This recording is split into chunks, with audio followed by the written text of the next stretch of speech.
Les clés d'info avec vous, Cécile Galuccio. Bonsoir. Bonsoir Claire. Le président russe Vladimir Poutine a annoncé ce week-end le succès d'un essai du missile de croisière à propulsion nucléaire capable, selon Moscou, de parcourir 14 000 km. Un missile surnommé le Tchernobyl volant. Alors comment fonctionne-t-il ?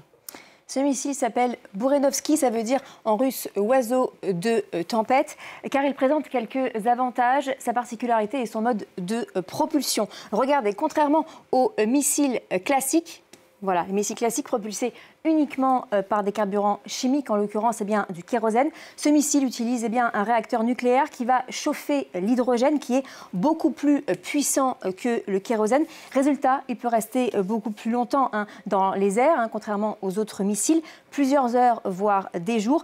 Lors de l'essai, il aurait volé 15 heures et aurait parcouru 14 000 km. C'est bien plus que les 10 000 km qui séparent Washington de Moscou. Si on compare avec d'autres missiles, le missile de croisière classique a une portée de 3 000 km, le Tomahawk américain 2 400. On est donc loin des 14 000 km de ce missile russe, sachant que la Russie crie haut et fort qu'il pourrait facilement atteindre les 20 000 km comme les missiles balistiques, ce qui le rendrait en théorie capable de toucher n'importe quelle cible dans le monde. Est-ce que sa longue portée est son seul avantage ?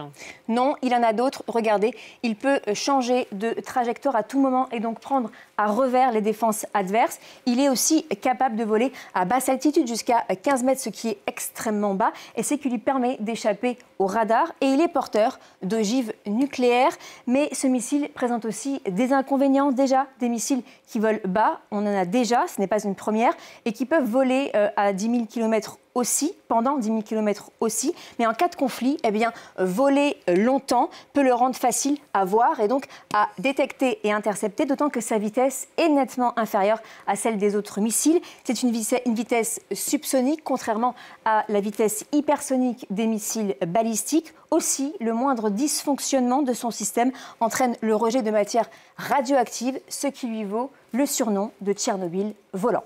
Et depuis quand les Russes ont développé ce missile ?